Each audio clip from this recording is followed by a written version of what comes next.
Shalom, selamat pagi. Kita bertemu dalam renungan hari Kamis tanggal 22 Desember 2022. Bukan sejauh mana kita mampu bermimpi, tetapi sejauh mana kita berusaha mewujudkannya.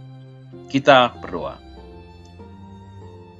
Terpuji termulia Engkau Allah yang hidup, yang senantiasa memimpin, menyertai, dan memelihara kehidupan kami. Dan biarlah Bapa pada hari ini juga kami menyerah segala kehidupan kami ke dalam tangan-Mu. Dalam nama Tuhan Yesus kami berdoa. Amin.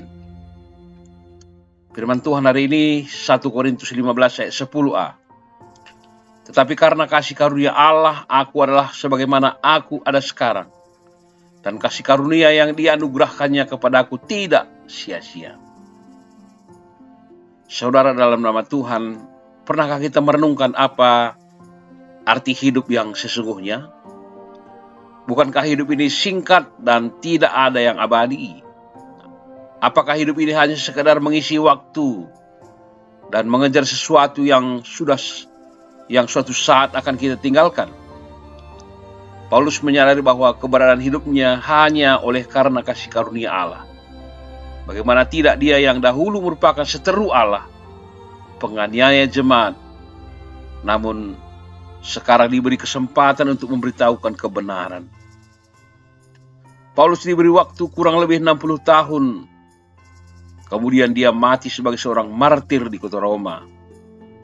Setelah bertobat, Paulus bekerja keras lebih dari siapapun untuk memberitakan kasih karunia Allah yang telah dia alami secara pribadi. Pengalaman seorang hakim di New York, Fiorello LaGuardia, kadangkala bertindak sebagai hakim dalam pengadilan malam. Dalam suatu kasus, seorang pria dinyatakan bersalah karena mencuri sekerat roti. Ia memohon ampun karena telah mencuri untuk memberi makan keluarganya yang kelaparan. Hukum adalah hukum, tegas LaGuardia. Kali itu saya harus mendenda Anda $10.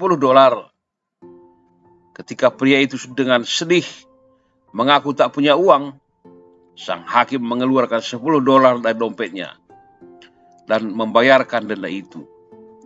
Lalu ia juga meminta agar setiap orang dalam ruang pengadilan itu memberi sumbangan $1 untuk membantu pria itu.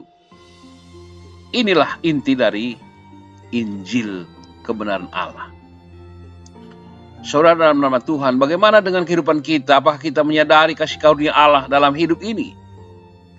Ingatlah bahwa tanpa kasih karunia Allah dalam Yesus Kristus, kita adalah orang yang akan binasa oleh dosa.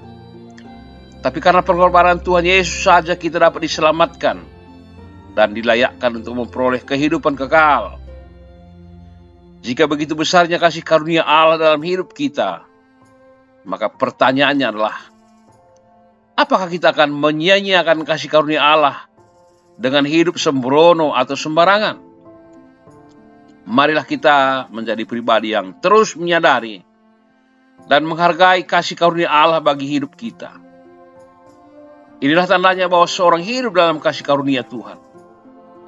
Ia akan memanfaatkan dan mempergunakan segala sesuatu dalam hidupnya untuk hormat dan kemuliaan kepada Tuhan saja.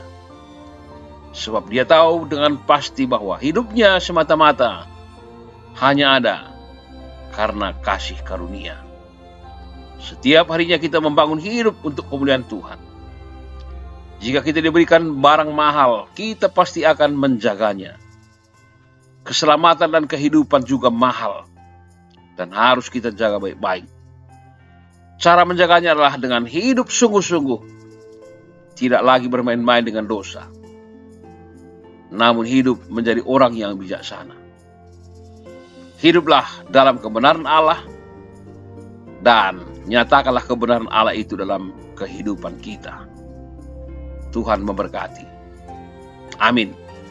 Nyanyian rohani kita, ku bersyukur bagimu. Juah-juah, salam sehat dan salam Natal.